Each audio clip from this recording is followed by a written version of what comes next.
জঙ্গলের মাঝখানে এক ভালুক পরিবার থাকত, বাদল, মিনা, আর তাদের জেগেয়াসু বাচ্চা, বাবলু।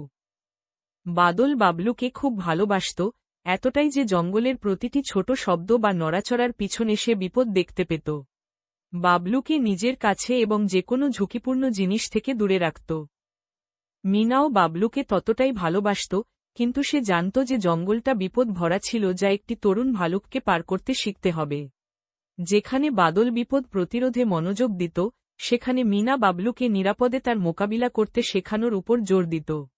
সে তাকে দেখিয়েছিল কোন জাম খাওয়া নিরাপদ, আগত শিকারীদের শব্দ কিভাবে শুনতে হয়, এবং নিরাপত্তার জন্য গাছে কিভাবে চড়তে হয়।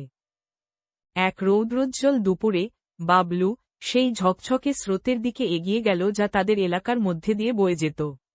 দেখো বাবা, স্রোতটা কত সুন্দর লাগছে। আমি কি কাছে যেতে পারি? সে উত্তেজনায় উজ্জ্বল চোখে ডাকল। বাদলের লোম খাড়া হয়ে গেল। একদম না বাবলু, স্রোত খুব তেজ, তুমি ডুবে যেতে পারো। এক মুহূর্ত না ভেবে সে বাচ্চাটিকে নিজের চওড়া পিঠে তুলে নিল এবং নিজে স্রোত সাঁতরে পার করল, কিছুটা অবাক বাবলুকে নিরাপদে অন্য দিকে নিয়ে গেল। মিনা দেখল, তার মুখে এক চিন্তাশীল ভাব ছিল, কিন্তু বাদলের সামনে কিছু বলল না। সেই সপ্তাহের পরে, যখন বাদল মধু খুঁজতে গিয়েছিল, মিনা বাবলুকে স্রোতের এক শান্ত, অগভীর অংশে নিয়ে গেল।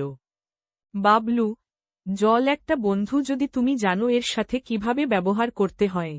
দেখো আমি আমার থাবাগুলো কিভাবে নাড়াচ্ছি। এটা এখানে চেষ্টা করো, যেখানে জল শুধু তোমার হাঁটু পর্যন্ত। মিনা ধৈর্য ও উৎসাহের সাথে বাবলুকে পথ দেখাল, তাকে জলে ছপছপ করতে এবং জলের অনুভূতি শিখতে দিল। ধীরে ধীরে কিছুটা গভীর অংশে নিয়ে গেল যতক্ষণ না সে আনাড়ির মতো কিন্তু স্বাধীনভাবে সাঁতার শিখতে পারল। যদি তোমার সন্দেহ হয় তাহলে সবসময় তীরের কাছে থেকো, সে উপদেশ দিল, তার কণ্ঠস্বর দয়ালু কিন্তু দৃঢ় ছিল। কিছুদিন পর, এক হঠাৎ, ভয়ঙ্কর ঝড় জঙ্গলে এল।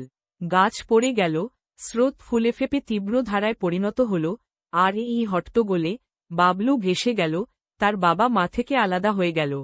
শক্তিশালী স্রোতে এদিক ওদিক নিক্ষিপ্ত হওয়ায় ভয় তার ছোট্ট হৃদয়কে চেপে ধরল। সে একা ছিল, দিশেহারা ছিল, এবং তার বাবা মায়ের পরিচিত গন্ধ থেকে ভয়ানকভাবে দূরে ছিল। আতঙ্ক যখন তাকে গ্রাস করতে যাচ্ছিল, মিনার কথাগুলো তার মনে প্রতিধ্বনিত হল। যদি তোমার সন্দেহ হয় তাহলে সবসময় তীরের কাছে থেকো। স্বতঃস্ফূর্ত আবেগের এক মরিয়া চেষ্টায়, বাবলু সাঁতার কাটতে শুরু করল, স্রোতের সাথে লড়াই করে, নিজেকে ফুলে ফেপে ওঠা স্রোতের কর্দমাক্ত তীরের দিকে ঠেলে নিয়ে গেল। সে তীরের কাছাকাছি থাকল। এটা ক্লান্তিকর, ভীতিকর কাজ ছিল, কিন্তু সে সাঁতার কাটতে থাকল, স্রোতের তীরের আঁকাবাঁকা পথ অনুসরণ করে। হালকা হয়ে আসা কুয়াশার মধ্যে, বাবলু জলের ধারে পরিচিত আকৃতি দেখতে পেল, বাদল আর মিনা, উন্মত্তভাবে খুঁজছে, তাদের ডাক যন্ত্রণায় ভরা।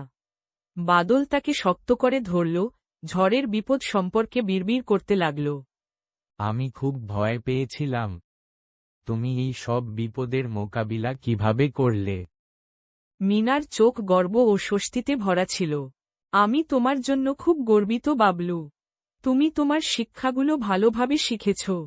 বাবলুকে বাঁচানো হয়েছিল, জল থেকে দূরে রেখে নয়, বরং তাকে সাঁতার শিখিয়ে। বাদল তার বাচ্চাকে দেখল, নিরাপদ ও সুস্থ, এবং সম্ভবত প্রথমবারের মতো বুঝল যে প্রকৃত নিরাপত্তা সবসময় বিপদ এড়িয়ে চলার মধ্যে থাকে না, বরং যখন বিপদ অনিবার্যভাবে আসে তখন তা থেকে বাঁচার দক্ষতা থাকার মধ্যে থাকে।